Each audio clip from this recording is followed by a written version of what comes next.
Hi, everybody. My name is Tyler, and I'm the site coordinator for Legacy High School. Today, I have with me. Hi, my name is Lupe Carrillo, and I'm the site coordinator at Washington Elementary. My name is Lindy, and I'm the site coordinator at Phoenix High School. Today, we are going to talk about eliminating toxic influences. Today's message, we're going to get right into it and start talking about boundaries. At times, we encounter triggers that may cause us to feel badly about ourselves and engage in destructive behaviors. Triggers could be situations or people that make us feel upset or flustered. Boundaries can help us improve our mental health and our lives. So we're going to discover traits of toxic people. Toxic people may manipulate you, and manipulation looks like they may seem genuinely interested in your company or getting to know you at times or at first, but will eventually use the knowledge that they gain about you to try and get you to do what they want. They can also make you feel bad about yourself, can be very judgmental about the activities that you're participating in, and can express a lot of negativity around you as a person and the people you hang out with or your family or your job and things like that. They can also be very passive-aggressive.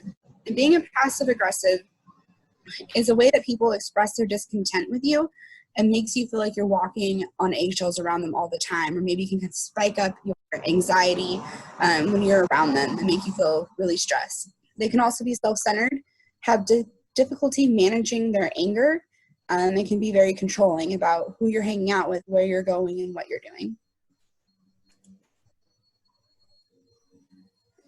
So have you experienced emotional abuse? On average, 80% of Americans have experienced emotional abuse. Approximately 3/4 of the U.S. employees have or have had a toxic boss, according to a 2018 survey from Monster.com. Friends are common. 84% of women and 75% of men have reported having a toxic friend at some point. Take the time to make a list of the things that you do want in your life and the things that you don't want in your life. And although that seems really simple, it can take you a long ways if you really pay attention to the people and the situations that trigger you. For example, a person trigger could sound like, I want the people in my life that support me, and I do not want people in my life that call me names. And an emotional trigger of a situation could sound like, I want to feel safe in my home, and I do not want to feel guilty all the time. By listing out the things that you do want in your life and that you don't want in your life, you can slowly start to find ways of getting rid of those by maybe creating a healthy distance or limiting the time that you spend in that situation or talking to those people. Here are some ways that you can build your confidence. Give yourself a pep talk. An example of that would sound like, I deserve to have healthy relationships and I choose me. Lindy, will you give us an example of how a pep talk would sound like? Sure. Some ways that I give myself a pep talk is telling myself that I deserve healthy relationships and that I choose my person first before anybody else. Another way that you can help build your confidence is by setting boundaries. Tyler, will you give us an example of what it would sound like to set a boundary? Setting boundaries can be done by knowing what your limits are.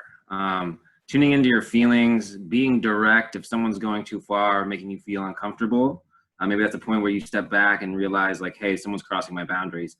And being able to create some awareness for boundaries is a big step into creating healthy relationships. Reinforce your boundaries and create healthy distances. For an example of what this would sound like is, if you do this, I'm going to leave. If you do this, I'm going to walk away and take a break.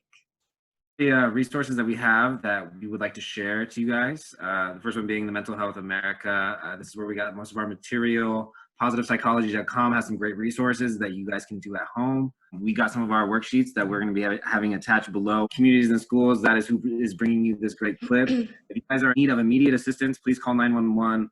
The National Suicide Prevention Line is listed also with Crisis and Lord's Crisis Services as well. Thank you guys for tuning in.